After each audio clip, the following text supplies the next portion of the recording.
Welcome to today's ceremony. We're here today to honor an American hero, my former commander, General Edward A. Rice, Jr., and his lovely wife, Teresa.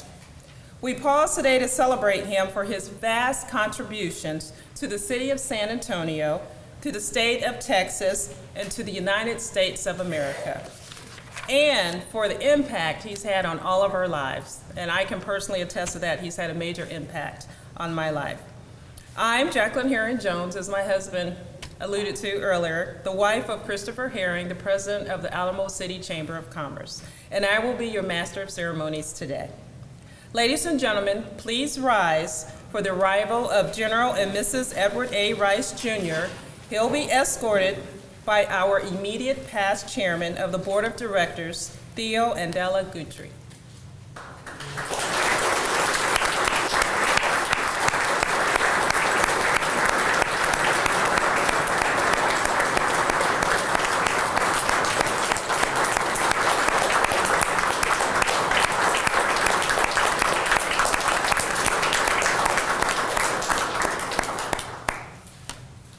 Thank you. Please take your seats.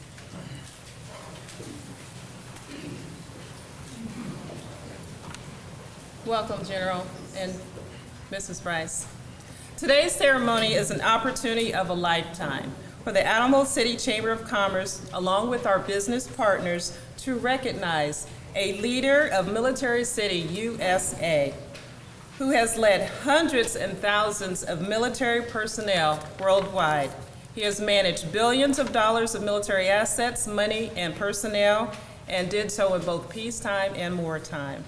He is a hero to all of us, and I can honestly say he's a personal hero of mine and my family. Today, we look forward to welcoming General Edward A. Rice, Jr. as an honorary lifetime member of the Alamo City Chamber of Commerce.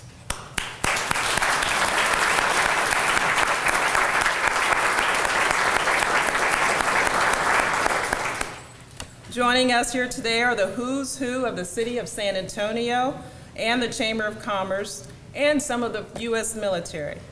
You'll hear them speak about General Rice today, and they're going to talk to you about the general, about the hero, that big person. But before we go there, and this is where my husband made a mistake by asking me to be the master of ceremonies today, I'm going to take a moment here and add a little personal story. So as I alluded to, you're going to hear about the general, but I want to give you a personal story of mine about General Ed Rice.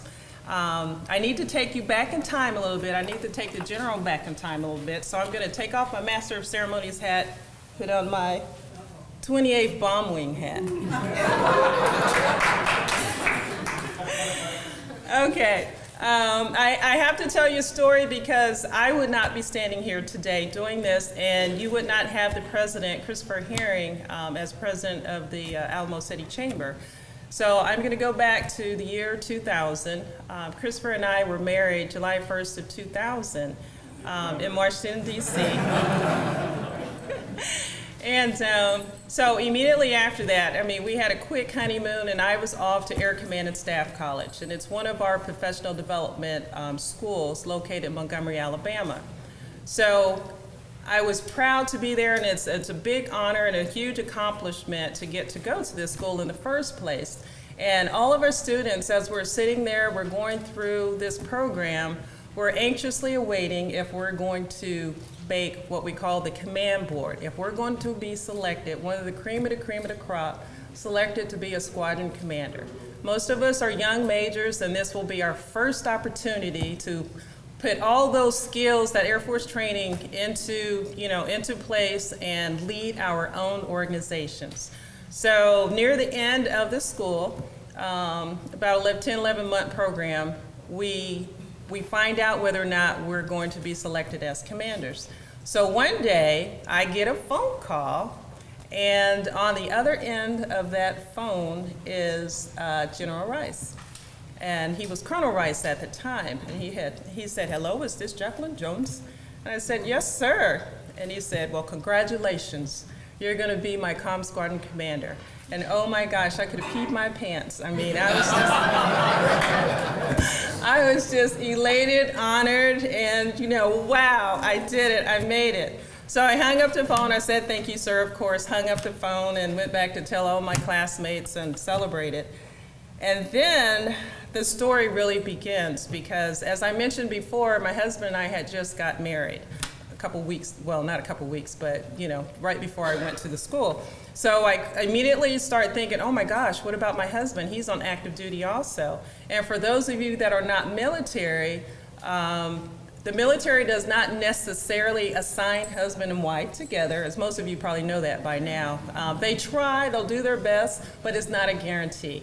So at that point, my first thought was to start calling our personnel center, begging and pleading, asking them if they could match Christopher up with me so that we could serve together at the same base. So to make a long story short, and after at least 10, 20 calls of pleading at that point, the best the Air Force Personnel Center was going to do for me was to station my husband in Omaha, Nebraska, while I was going to Rapid City, South Dakota.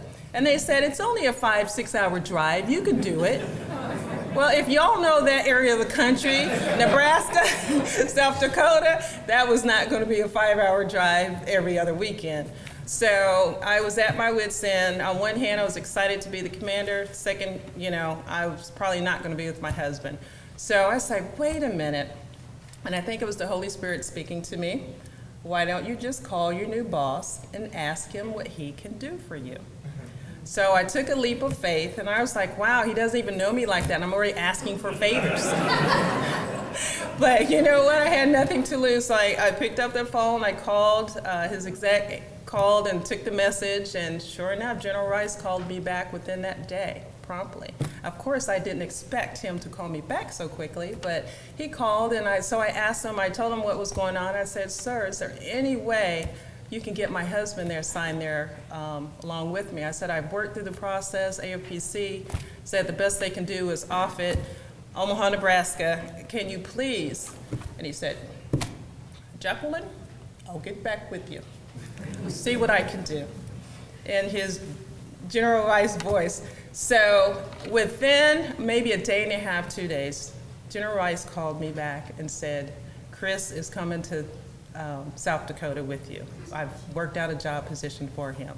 So, sir, I just want to, again, personally, he's been so busy, and I never, ever got the opportunity to just thank him, because many of you know the general, but I've experienced the human, the man with the big heart. He didn't have to do that. And he really didn't know me yet, but he took that. He understood the importance of family.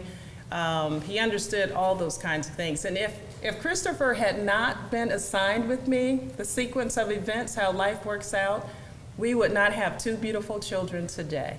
And it really made a difference in our lives and our paths, and just me being able to serve under General Rice and learn from him. So he doesn't know it, but his name rings in our household all the time. I'm surprised he still has ears they haven't burned off, because we talk about General Rice all the time. And anytime we're in a situation, a tough situation, Christopher and I talk, and I say, what would Jesus do? And the second one is, what would General Rice do? And he can vouch for that. And when I say, what would General Rice do? He toughens up, you're right, and he marches on. So, I apologize.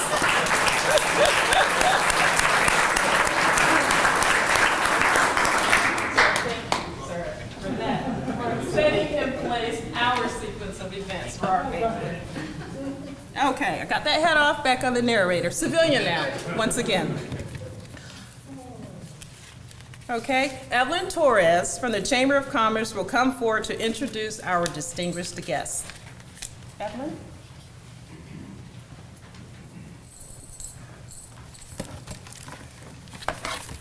So we all know that Jacqueline is retired Air Force. We know that she earned her rank as colonel, and we're all proud of her and we're very grateful for your service, Jacqueline. My name is Evelyn Torres, as Jacqueline said. I'm the VP of Marketing and Communications for the Alamo City Chamber of Commerce. Today, I am honored to be part of this ceremony as we recognize an American hero and welcome General Edward A. Rice to our Chamber of Commerce. Please let me welcome General Edward A. Rice and his lovely wife, Teresa.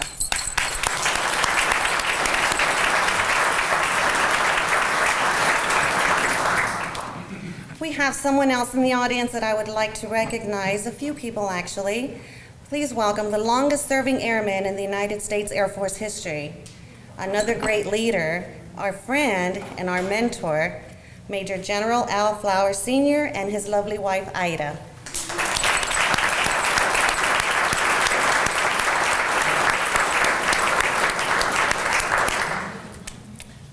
And General Flowers, I did some research on you, and I heard that they called you the money guy. And coming from an accounting background, I can totally appreciate that title. County Commissioner Tony Atkinson, is he here? All right, he's not present. Chief Executive Officer of Goodwill San Antonio, Ms. Marla Jackson. Is she present? Grateful. Diana Braceño, she is the Executive Director of the Hispanic Contractors de San Antonio.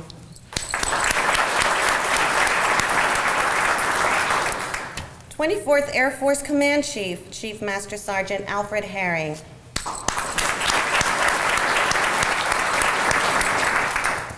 President of the NAACP San Antonio Unit, Mr. Oliver Hill, and his wife, Minnie. Welcome, Mr. Hall. Senior Pastor of New Creation Christian Center, Bishop David Copeland.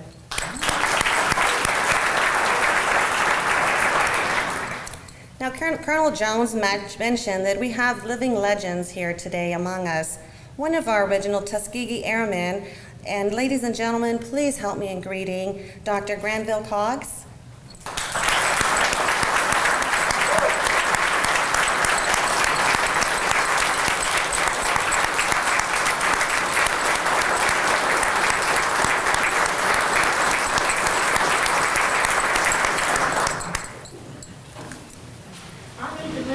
Absolutely.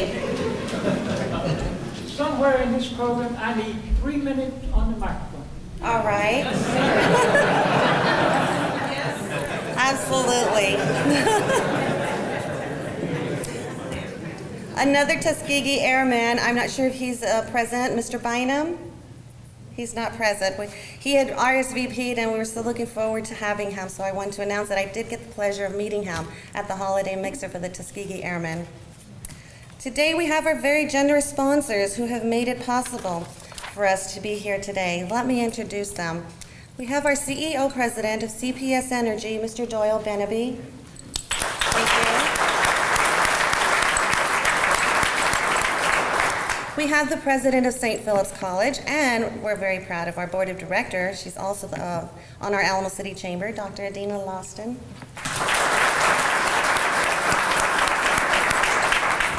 Theo and Della Goudry with PRA Management, and I just want to also mention that Theo served as the chairman of our board of directors. Now we would like to welcome our new chamber members and sponsors for today. We have VP Community Affairs for SWBC, Ms. Deborah Gray Marino. Is she here?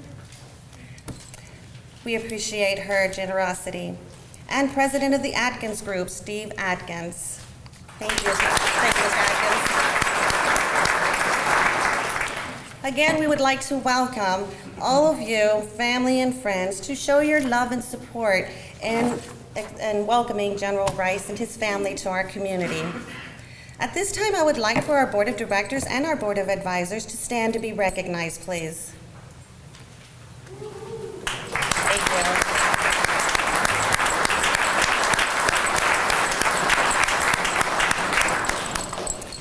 Thank you. Now I am going to turn this over back to Colonel Jones.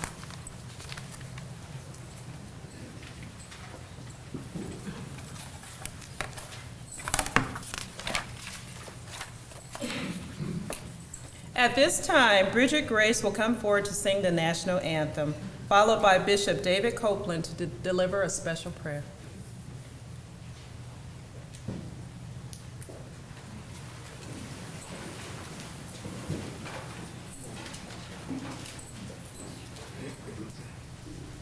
Oh, say, can you see by the dawn's early light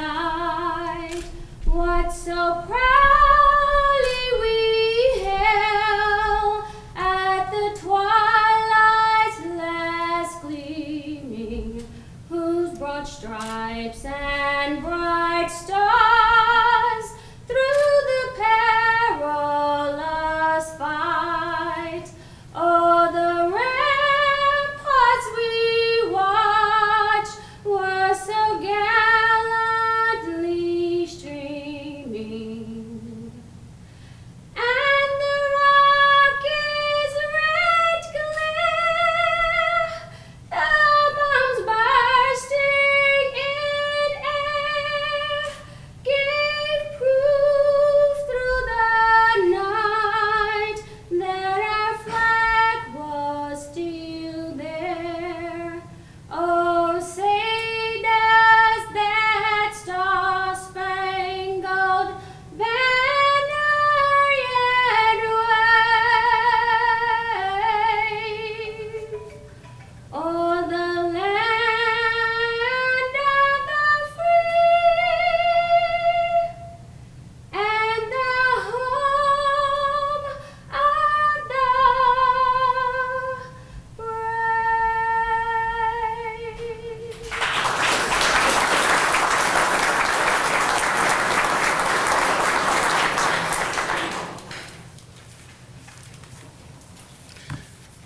Jeremiah 29 and 11. For I know the plans I have for you, says the Lord. They are plans of good, not for disaster or evil, to give you a future and a hope. Lord God, we are thankful and grateful for allowing us to live in a nation and with a people who seek your face, who desire to do your will. We prayed for the Rice family. While retirement is seen by many as an end of a career, it can also be experienced as a new beginning to a new life.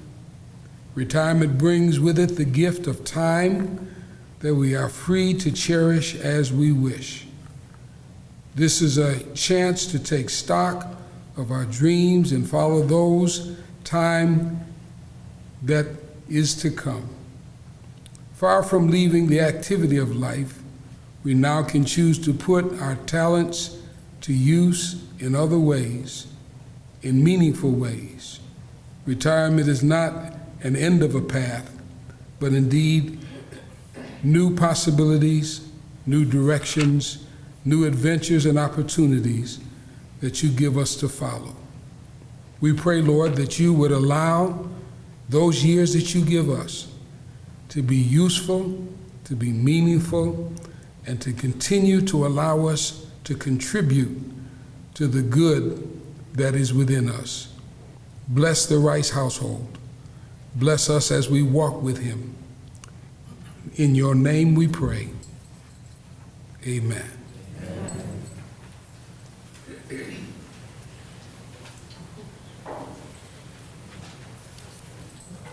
Please take your seats. Thank you, Miss Grace and Bishop Copeland. Appreciate it. That was beautiful. At this time, General Alfred Flowers will introduce General and Mrs. Rice and welcome them into the civilian life. General Flowers?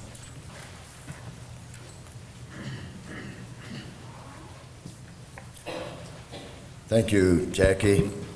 To General and Mrs. Rice, to our CEO of the Alamo Chamber, where is Mr. Herring Chris, to the board president and all the board members and all of the distinguished visitors that are here, and you're all distinguished as far as I'm concerned. Welcome. It is indeed a pleasure for me to introduce my hero and his hero, General and Mrs. Rice. I don't know if the city of San Antonio and the surrounding communities know what kind of a crown jewel we have that decided to stay in this community with us. But if you don't know, I want to take a little bit of time and tell you about them. We are indeed blessed. When Chris asked me if I'd provide some comments, I said, man, I'd love to. He said, you've got about 5 to 7 minutes there, buddy. And I said, okay, I'll see if I can make it in 15. Chris, I'm going to do it in about 7 minutes, but we'll go fast. We have sitting here, ladies and gentlemen, and among us, truly an American hero and his bride. General Rice, you know, we talk all the time and we debate in various leadership forums where leaders are born or trained. Well, I got to tell you, I don't know the answer to that question. I've talked about it a lot of years, and he's talked about it a lot of years, and many of you in this room. But I got to tell you that if there's ever one that's born, he sits among us. If you go back into General Rice's past and you look at the things that he did and the path that he took, you've got to see early on that although he come from a military family, his dad was retired Air Force. He has been a leader all of his life. I suspect that he was born a leader and he learned how to talk and tell people about it. But it go way back. So what I want to do for just a few minutes is talk a little bit about his leadership, the experience that he and Teresa bring to this community. Many of you know them. Many of us have served with them in the past. But some of you don't know about the military, don't understand the things that you hear. And we just like to share a little bit of that with you and some of their wisdom and their willingness to give back. You know, General Rice has served at every level conceivable in the Air Force. He served at the squadron level, he served at the group level, and when we talk about squadrons, we're talking about organizations up to as much as 800 or 900 in some cases smaller, but he didn't have the good fortune of serving and leading into the smaller ones.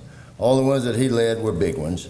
And then he served at the group level where you get a number of squadrons and you combine them and they make up a group of thousands of people. He's been a wing commander where you know, you've got the groups, and wings can vary from a couple of thousand folks to several thousand. They're small cities, and that's how we refer to them, as small cities, with up to 5,000 people in some of them and resources that expand millions of dollars. He served as a numbered Air Force commander. A numbered Air Force commander commands several wings. He was the 13th Air Force Command out in the Pacific. 13th Air Force covered all of the Pacific except Korea. So can you imagine the Pacific, as large as the Pacific is, all but Korea, he was in charge of, they were in charge of leading and mentoring that group of people out there. And he left there and served as the vice commander of PACAF, and then he served also as the 5th Air Force commander in Japan, which also doubles up as U.S. Forces Japan commander. So not just U.S. forces, but Japanese forces as well. Another big, big job. And from that job, he served as the commander of Education and Training Command. But before I talk about AETC and the enormity of AETC, many of you know a lot about what's happening here in San Antonio with Lackland and Randolph. But AETC is much larger than Lackland and Randolph, and it's about 12 wings total, and a university, and all kinds of tech training centers, and we'll talk some about that. But some of his special assignments. General Rice earned, nobody gave him anything. He earned the good fortune of spending some time in some very special and unique assignments. He served in Health and Human Services as a staff officer. Now here's a bomber pilot, a leader, doing lots of other things, got the opportunity. Folks saw the leadership in him and knew that he could carry the message for the Air Force. Served in Health and Human Services, served on the Air Staff 3 times, the Secretariat, Department of Defense, DOD headquarters in the Pentagon twice, and on the National Security Council. Think about that, the National Security Council.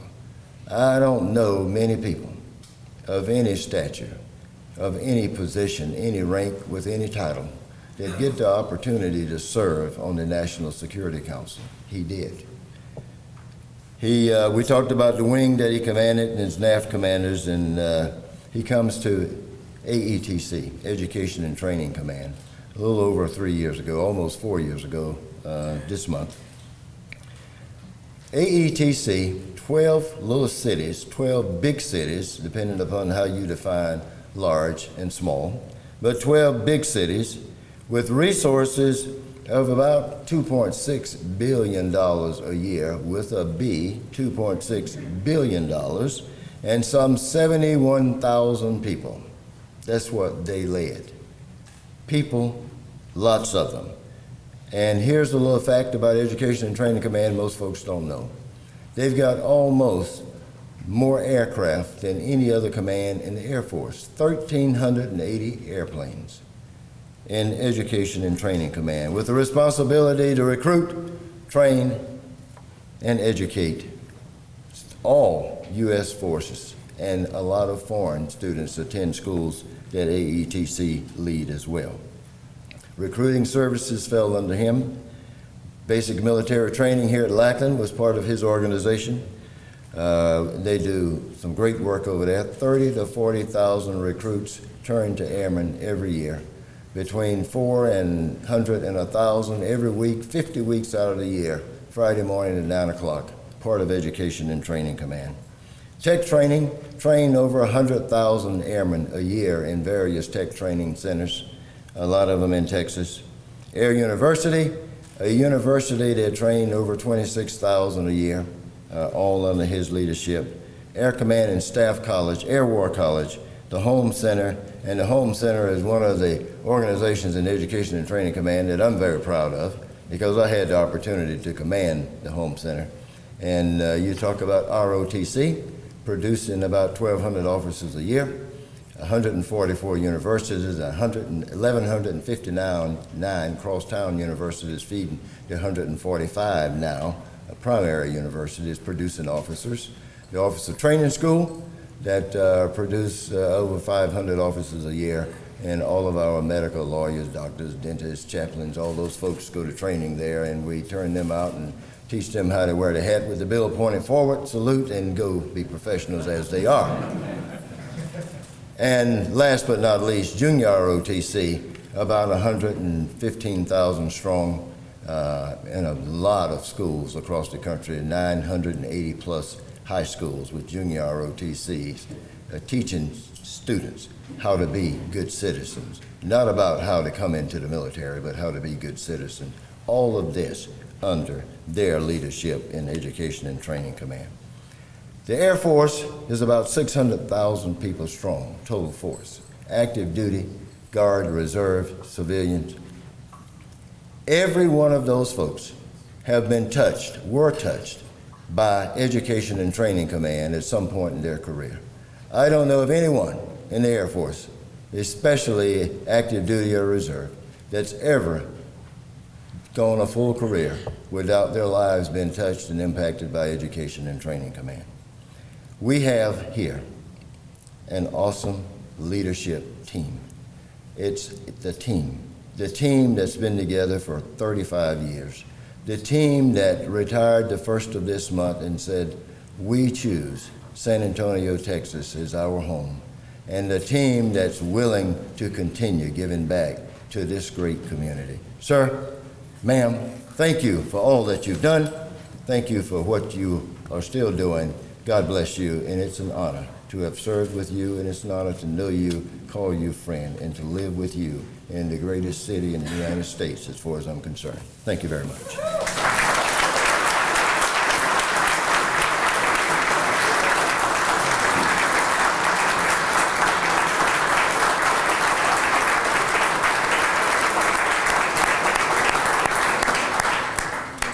Thank you, General Flowers. You truly captured the essence of General Rice and his beautiful wife.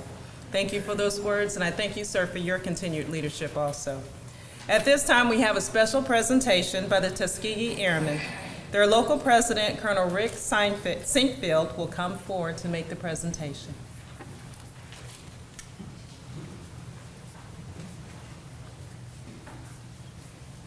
Good afternoon, everyone. It's a pleasure and an honor to be here today.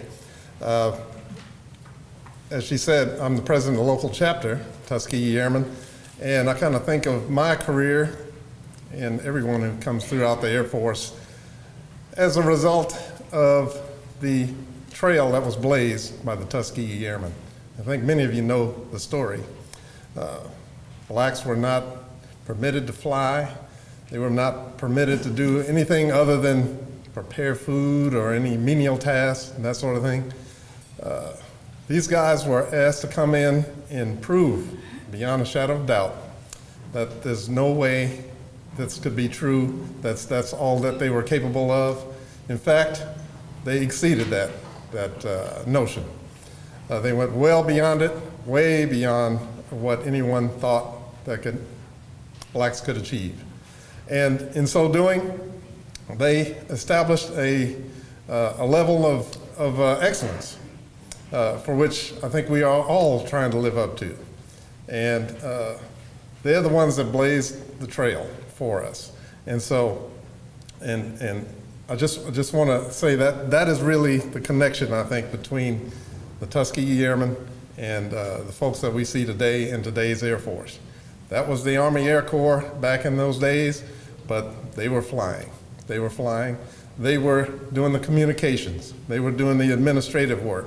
They were doing everything. They were doing, the line work. They were doing the support work. In my Air Force career, I did a little bit of flying. I did a lot of support work. So you may know that for every one pilot, there may be 10 or 15 other support people out there. So we recognize those as part of the Tuskegee Airmen experience.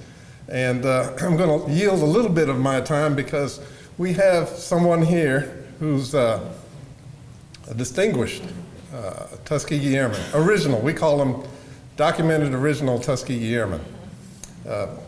Dr. Cogs is here, and he has distinguished himself not only in the Army Air Corps, but in life afterwards. He's a cardiologist, he's a speaker, he's a Olympian, Special Olympian, and he'll tell you a little bit about that, but I just want to introduce just a little bit about him and yield a little bit of my time because he has a special presentation for you, and then right after that, we'll give something for General Rice. So, Dr. Cogs, if you come forward.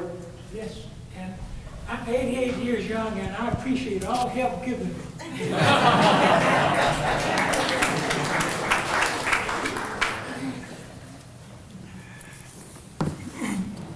I have a business card that says I'm an inspirational speaker. I learned today, and I'm going to have new business cards that says I'm a storyteller. Storyteller. Now, get on, so I don't have a script to tell the story. I told it briefly. My dead battery. I'm glad that I arrived here for it. That's a story in itself. How it overcame. And I asked for 3 minutes time on a program on Sunday. I wasn't on the program. I was not on this program. But I asked for 2 minutes of time. And I was given 2 minutes of time. And I'll tell you how that, when I started the story, and I'm not reading it, if I'd been smart, I'd be reading that story, which says that about 1 minute, you can check your watches, about 1 minute from now, I will recite Invictus. And it takes about 2 minutes to recite Invictus. So, let me get right on with it. To recite Invictus. Yes, what I want to say is that I realize that each year that I also describe myself is that I'm a surviving original Tuskegee Airman. And among those survivors, there were about 1,000 pilots trained at Tuskegee between 1942 and 1946. Of those 1,000, I'm one of 50 surviving. And the handwriting's on the wall. So this is a real opportunity for you to have me here while I'm here standing up.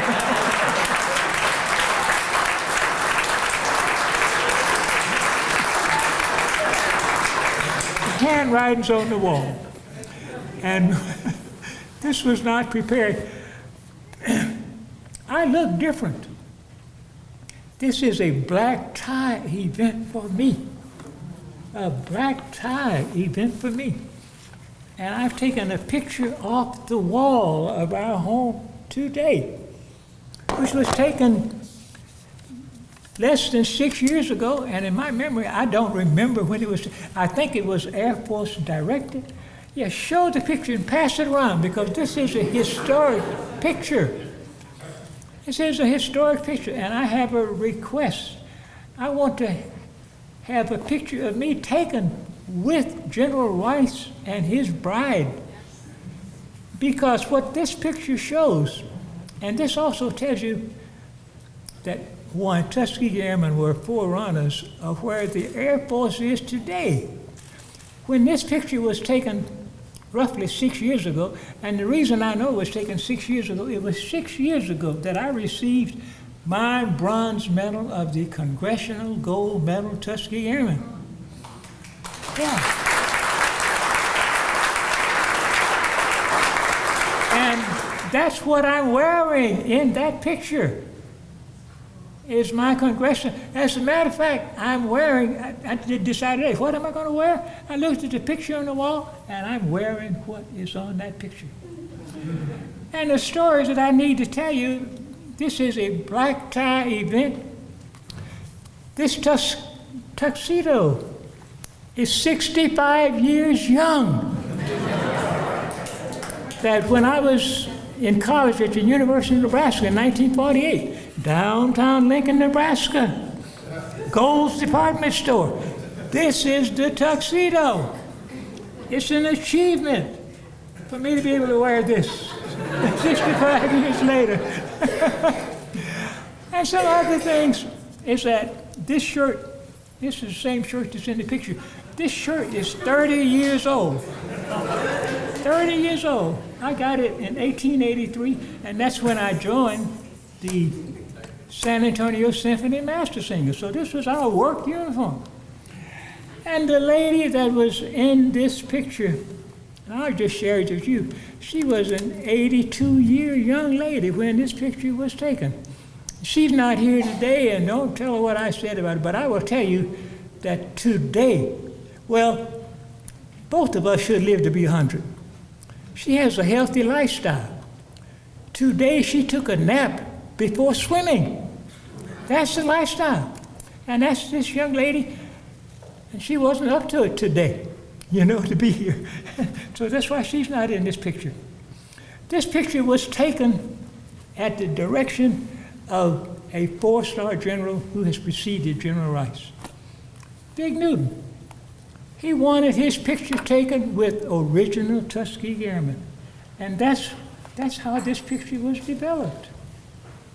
And another original Tuskegee Airman in this picture, Warren Usan. He was there today. He's not here today, but he's alive and here in San Antonio.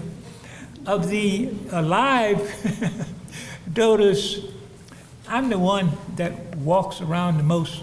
And frankly, I want to be remembered as a Tuskegee Airman that went around reciting Lincoln's Gettysburg Address and Invictus. And you won't suffer through Lincoln's Gettysburg Address. That was put on YouTube, though, more than 2 years ago. And Invictus was just put on YouTube November 4th of this year. And you can find it by going to Google and searching for Invictus poem Granville Cox. And he's watching his watch, so let me get started. Invictus. Out of the night that covers me, black as the pit from pole to pole, I thank whatever gods may be for my unconquerable soul. In the felt clutch of circumstance, I have not winced nor cried aloud. Under the bludgeonings of chance, my head is bloody but unbowed. Beyond this place of wrath and tears looms but the horror of the shade, and yet the menace of the years binds and shall bind me unafraid. It is not beyond how straight the gate, how charged the punishments to scroll. I am the master of my fate. I am the captain of my soul. Thank you for your attention and for your time.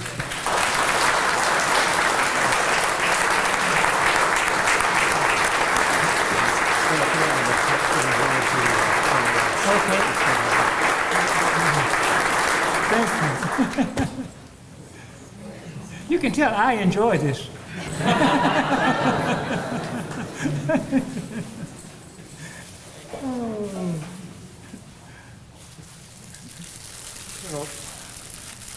General Rice, if you would come forward, please.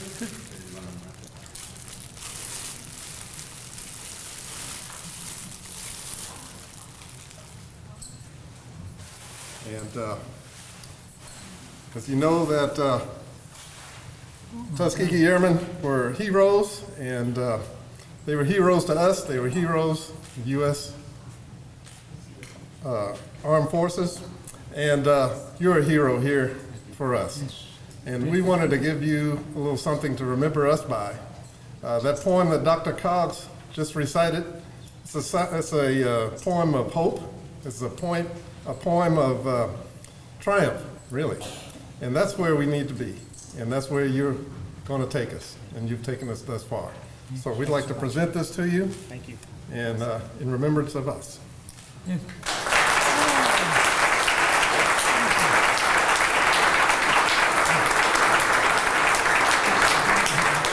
I just have a comment. And the comment, and it was just today that I decided to wear this black tie fit, because that's what I was wearing when I was with General Big Newton, and he wanted his picture taken with 2 original Tuskegee Airmen. And God did it, and I can say God without any, there's no question in my mind that God has privileged me that I had my picture taken with 2 black 4-star generals within 6 years. That's where the Air Force is set.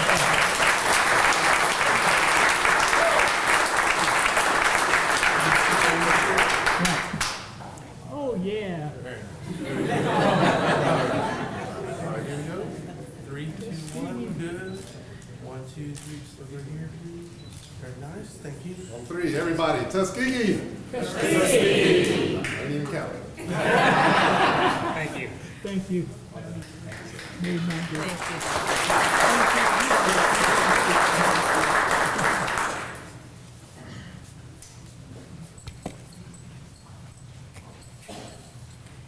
Thank you, Colonel Sinkfield and Dr. Cogs. That was absolutely beautiful. What an honor today and a blessing to have you here. Appreciate it. At this time, our 2 hosts, the president of St. Philip's College, Dr. Adina Lawston, and president of CPS Energy, Mr. Dole Beneby, will come forward and welcome General Rice to the community.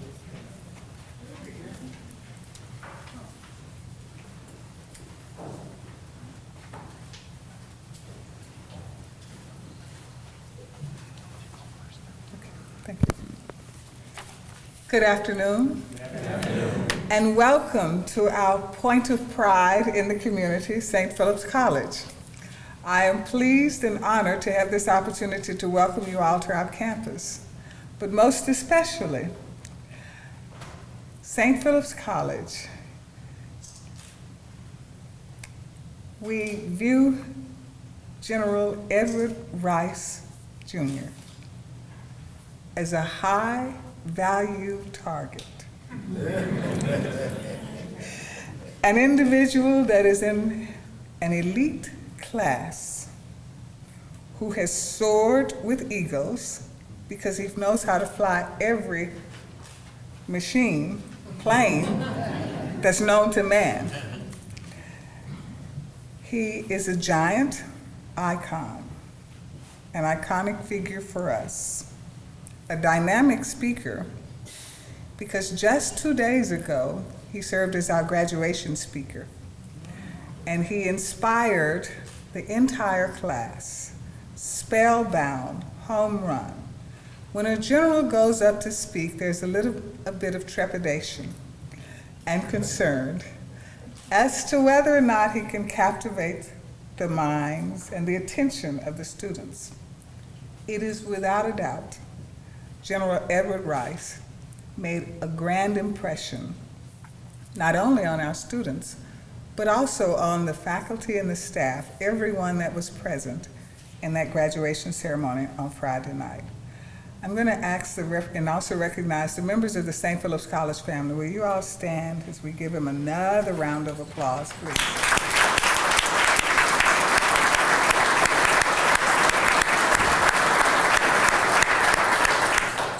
We do welcome you to civilian life, but we have laid claims to you through your mother. As you may not know, some of you may not know, Josie Rice taught at St. Philip's College, and she was a part of our early faculty members for our nursing program, and that has been a program that is now celebrating, we've had it for more than 40 years, Rose, 40 some years. So we've laid claim to him through his mother. When I first met him, I went up to him and I said, I've met you, I heard through our various networks that he was coming to town, that his mother was coming back to town, and I approached him and I said, I understood that your mother taught for us once, and he said, no, she didn't. So the next time I saw him, he said, yes, she did. So we are very proud of that fact. But to have General Rice here, this building is yet under construction, is yet under renovation, as you can see.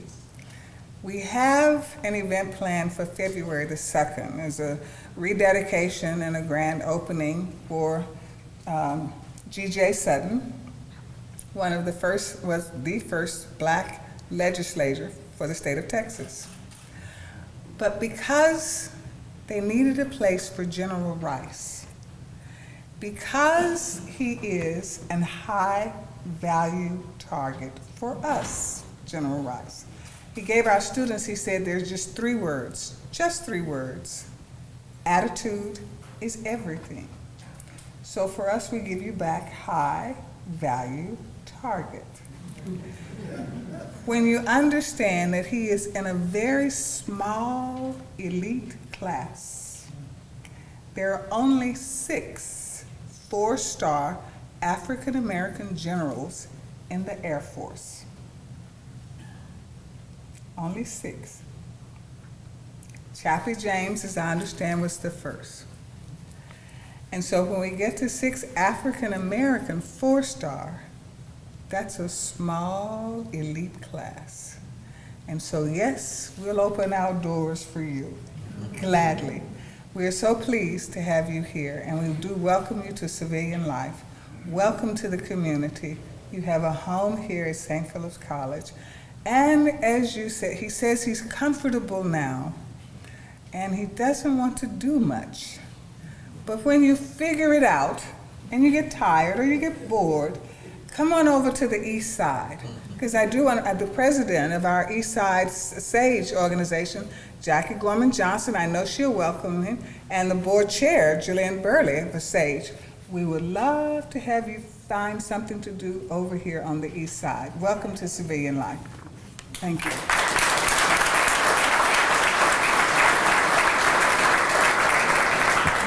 Thank you, Dr. Lawson, and good evening, everyone.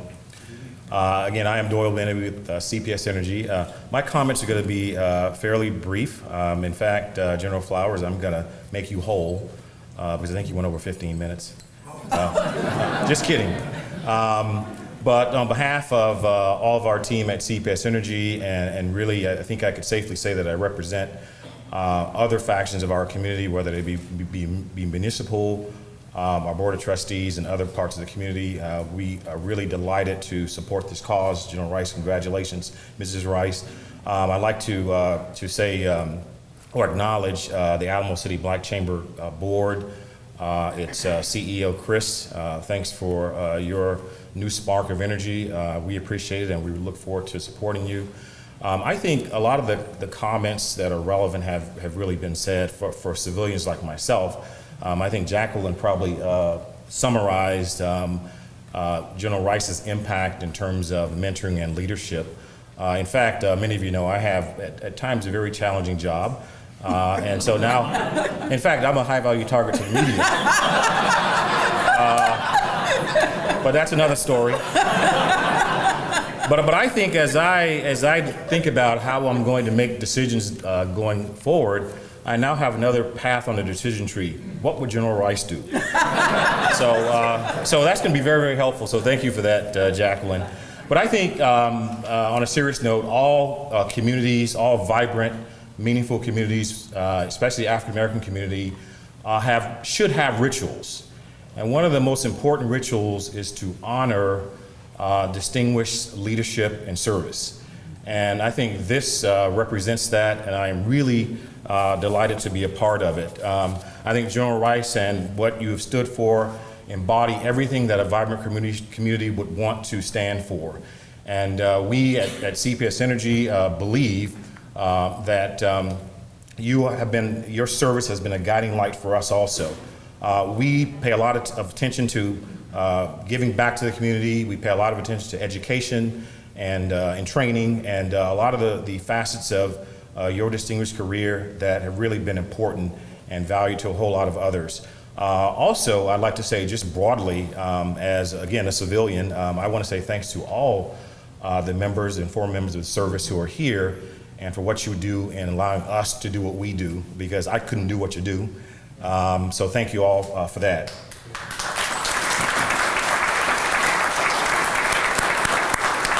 So really in summary, on behalf of a large swath of our community, a large company, we welcome you and Mrs. Rice into the civilian world, and thanks for staying in San Antonio. And I am sure as you settle in, there are going to be a whole lot of people calling and tugging on your time. But I am sure you still have a lot to give back, and I look forward to perhaps in your civilian life getting to know you better, and maybe working with you in other ways that we might be helpful, I might be helpful in pushing our community forward. So thanks again, and welcome back to San Antonio in a different role, but welcome back to civilian life.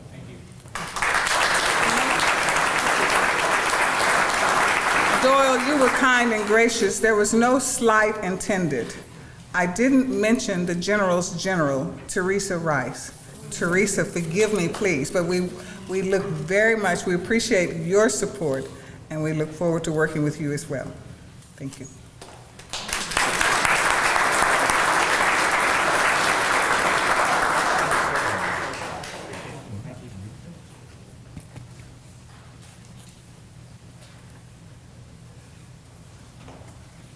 Thank you, Dr. Lawson and Mr. Beneby. Those were some very inspirational words and very welcoming, and we appreciate it. At this time, I would like to ask the chairman of the board, Andy Tiwari, did I pronounce that right, Andy? You did.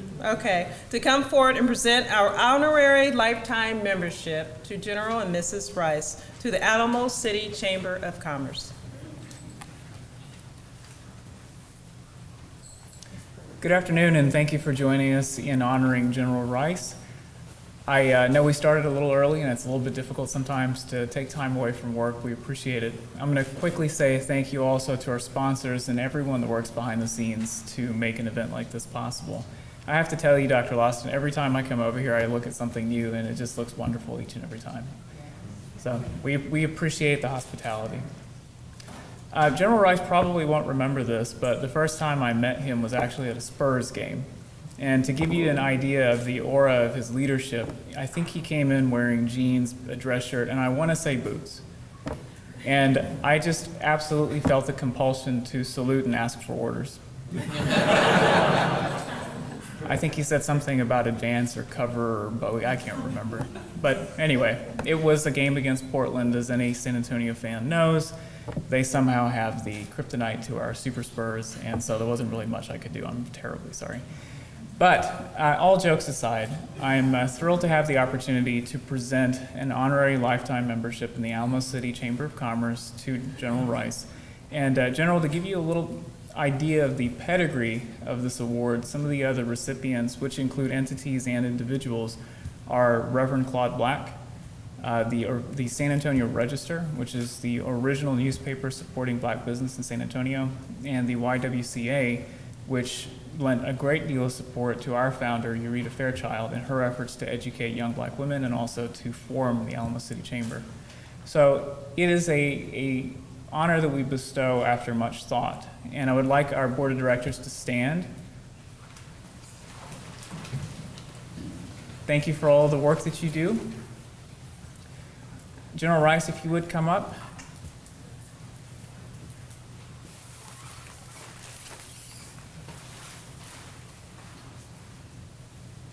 And again, General, it gives me great pleasure to present this honorary lifetime membership to you. Thank you.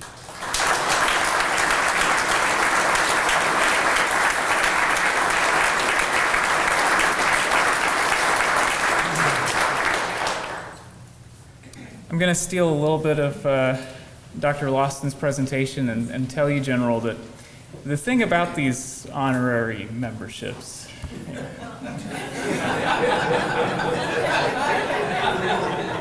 now that you've accepted it, did I mention I'm a lawyer by trade? Again, jokes aside, we hope that when you do take time to reflect on how you can take that leadership of literally leading what is essentially a small city, or a city in general, that you would also give consideration to working with the Alamo City Chamber, because although we have come a far way, when our goal is to advance the interests of black, minority, and small business, we have a lot of work left to do, and we would sure appreciate your leadership. Again, thank you for your service. Thank you to all our military members for their service, and we look forward to having you in our community.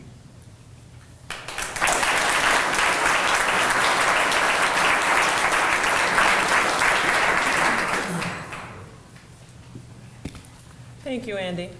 At this time, the Chamber would like to dedicate a song to the Rices, which talks by true measure the true appreciation we have for you.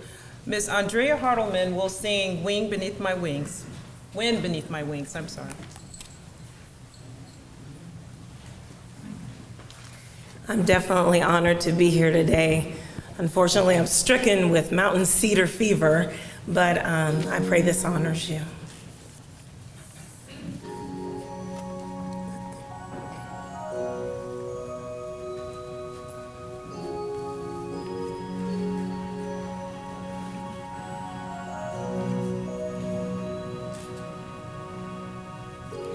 It must have been cold there in their shadow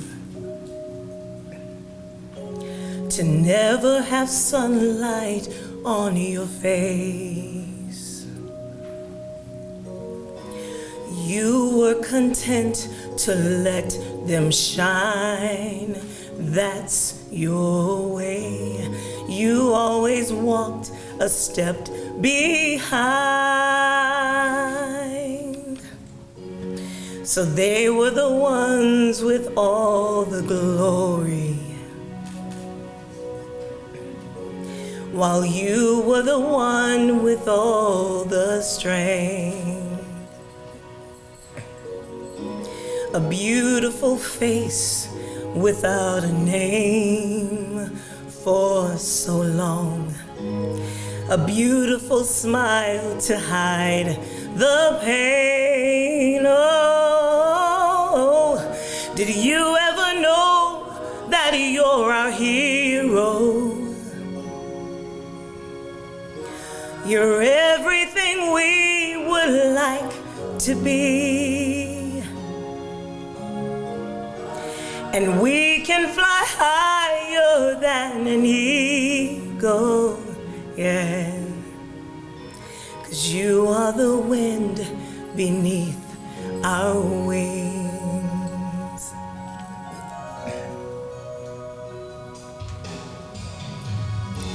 It might have appeared to go unnoticed, but we have it right here in our hearts. We want you to know we know the truth. we would be nothing without you. Oh, did you ever know that you're our hero?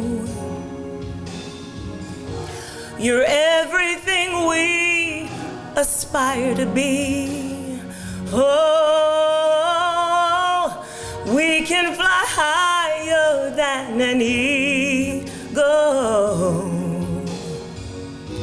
'cause you are the wind beneath our wings. Oh, did you ever know that you're our hero? You're everything, everything that we aspire to be. Oh, and we can fly higher than an eagle,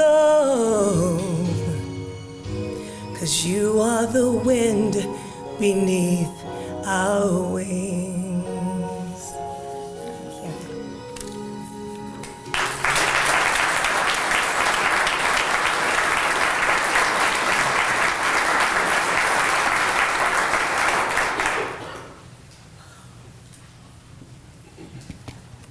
You didn't know you were a hero like that, did you, sir?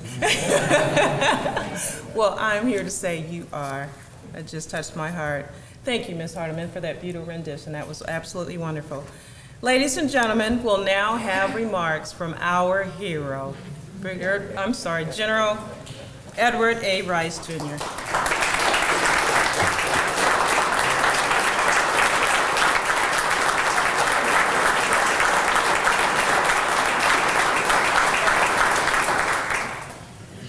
Well, thank you for that very warm introduction.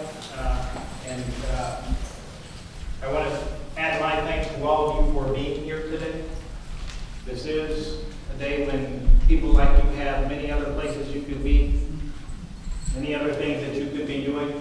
But the fact that you chose to be here with Teresa and I today means a great deal to us. It says a lot about the Alamo City Chamber of Commerce, and it says a lot about the city of San Antonio. And I couldn't think of a better ceremony to conduct the affairs of the afternoon than the one we had today. So thank you all for being here today. I don't feel like a hero. I've met some people that I consider heroes in my life, and I certainly don't consider myself one. We did recently lose, I think, one of the world's heroes, Nelson Mandela. I actually had a chance to meet Mr. Mandela within months of his release from prison back in the 1990s, late 1990s. And had spent an evening with him, had dinner with him, he and Archbishop Desmond Tutu, and that's the type of person, when someone says hero to me, that I think of as a hero. I, on the other hand, feel like I'm one of the luckiest people in the world. When we had a chance to celebrate my retirement at a dinner a couple of months ago, I chose as the theme of my remarks, I could never be so lucky again. Because I feel like I am one of the luckiest people in the world who have had the opportunity to serve our great nation. As I look around at a lot of people that I know, I see they're either not doing the job that they want to do, might be the job that they're good at, but not necessarily the job that they want to do. Or they're doing a job that they want to do, but they're not really very good at. And it's very difficult to find, it's very difficult to get that match. Something that you really are passionate about, and you're actually good at it too. And so I find that the Air Force has really provided me with that opportunity for 35 years. Nothing else I would have ever wanted to do. I went to work every day with a full heart, clear eyes, ready to do the nation's work in the nation's business. And when it was over, I could look back on those 35 years with some sense of accomplishment. That at least every day I gave it 110%.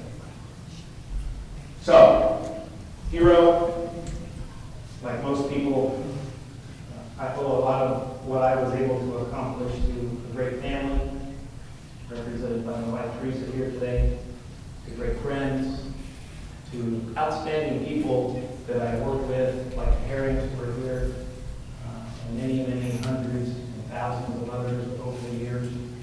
Regardless of what anyone accomplishes in life, and I don't care who they are or what they are, and I don't care how high they go, no one ever does anything by himself. There are always people. Many times I've seen who were there helping them along the way. And I'm certainly the beneficiary and the recipient of many, many people who have certainly influenced me over time and allowed me to stand in a place like this with people like this and receive this very, very meaningful tribute and award. So thank you all. Thank you to St. Philip's College, Dr. Austin, for making the venue available for us, and your great remarks from Benby. Thank you to CPS for hosting and sponsoring tonight as well. Mr. Gidries, thank you for hosting and being here as well today.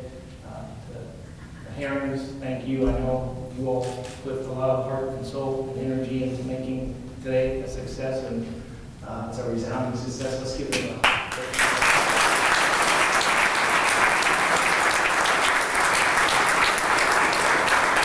And to the Alamo City Chamber of Commerce, thank you. I do know that the award comes with some responsibility. And I look forward to working with you in the coming months and years. Teresa and I are very happy to be San Antonians. My roots in San Antonio do go back some 40 plus years. I was here from 1962 to 1964. And then again in the early 2000s, so this is our third trip, and last trip was we're staying and not going anywhere else. With that, thank you again. I look forward to those who can stay for a few minutes afterwards, shaking each one of your hands and thanking you for being here today. Thank you.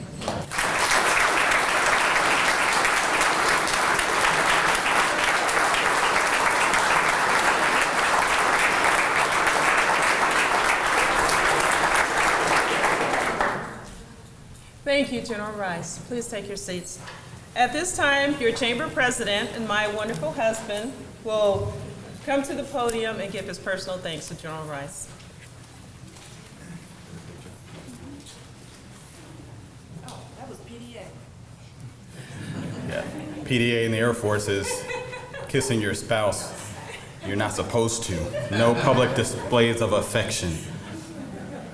General Rice, Mrs. Rice, thank you today for being a part of what I would call San Antonio history.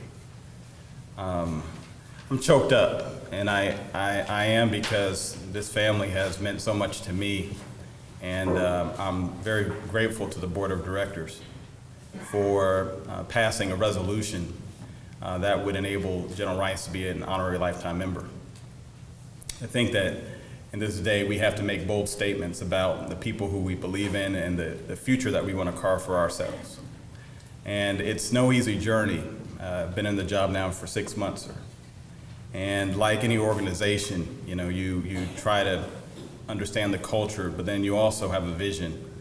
And my vision is for this Chamber of Commerce to be a leader in San Antonio, to be a leader with small businesses, to be a leader for minority businesses, to be a leader for women businesses, to be a foundation for African American or Black businesses. And that is really the essence of why we're here. Because to honor someone like General Rice, as General Flowers has said, a person who was on the National Security Council, you just don't see people like that in your normal walk. And for us to pass him by ever and not know the level that this person has been in our nation's history, I did not want that to go by. And so I'm very thankful for the board again, for your decision. And I'm very grateful for CPS Energy. Mr. Beneby and I had lunch, and we had talked and brainstormed about what can we do to help the chamber. And he said, you know, your board has done something good. They want to recognize General Rice. So why don't we do this a little bit earlier and invite some new friends to see what we're all about. And I'm grateful, sir, for that recommendation. And then to Dr. Lawson, who is, I mean, you mean so much to me. I can call her and she'll pick up the phone and she'll give me advisement. And I'm very grateful, ma'am, because we wanted to have this event at St. Philip's to send the right message about the type of institution that this place is. And this is history for St. Philip's. And I want you all to go back home and I want you to tell the people who weren't here today about this program, about our legendary Tuskegee Airman, Dr. Cogs, and his Invictus. Because I'll tell you, for him to memorize that and to bring it to you today is impactful. He represents a generation during World War II in which we just can't say thank you enough. I love you, sir. Thank you. I love you too. We can say that. We can say I love you. To our sponsors that are on the back of your program, I want to say thank you. The Atkins Group, PRA Management, CPS, St. Philip's. Am I forgetting anyone? SWBC, thank you. Thank you for making this day possible. We've gained some new members as a result of this programming, and I am grateful. I'm thankful. John Leal, where are you at? Thank you for being there for us and helping us from the CPS team. This is truly, for me, one of the memorable moments for me because I know that this is about doing the right thing, honoring someone who deserves honor. Ms. Rice, I thank you. You've always been, I mean, my wife was pregnant at Ellsworth, and I remember the little, baby shower thing, and I mean, the love that you showed her. I mean, all that, those are things in which you just can't forget. And it's about family. Today we have in our audience, and I'd like for all those who have served in our military to please stand. Please stand. Because there's a lot of you. Thank you.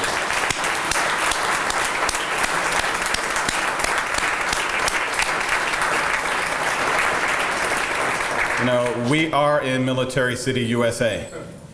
And if you notice and you're looking at our logo, it's changed, it's morphed.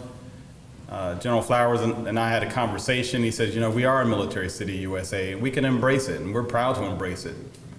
And so our logo has changed, our look is changing somewhat. And I just want you to be patient with me as your leader. We have a long way to go, but I truly believe we're gonna get there because we are a team.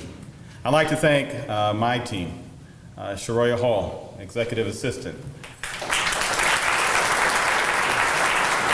Evelyn Torres, the VP for Marketing Communications. Celeste Heron in the back, my intern from the University of Houston. Brittany O'Neill, our intern from UTSA. And my wonderful videographer, photographer, he's there wherever I am, Mario Melendrez, and Michelle Reina, thank you very much.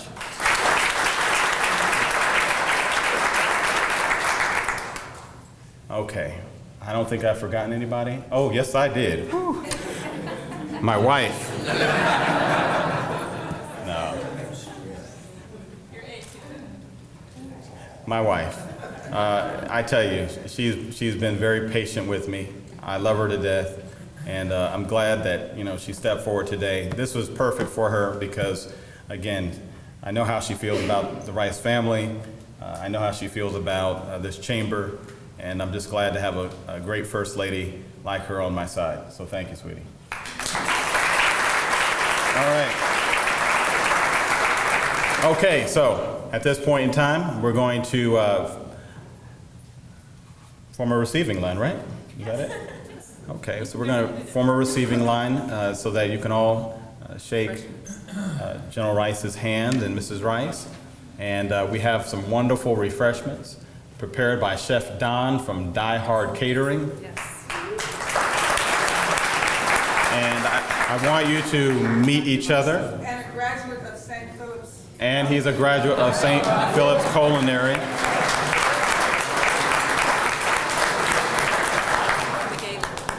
And, you know, we have an event coming up February 1st, which is our gala, celebrating 75 years.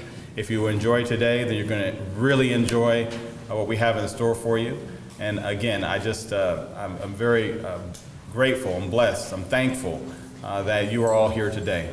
I'm very thankful, you know, and I know I missed some people, but again, my heart is filled right now. And I appreciate you. Let's tell some other people about our Chamber of Commerce, what we're doing, how we're getting there. And I appreciate you. Again, thank you very much, and God bless you.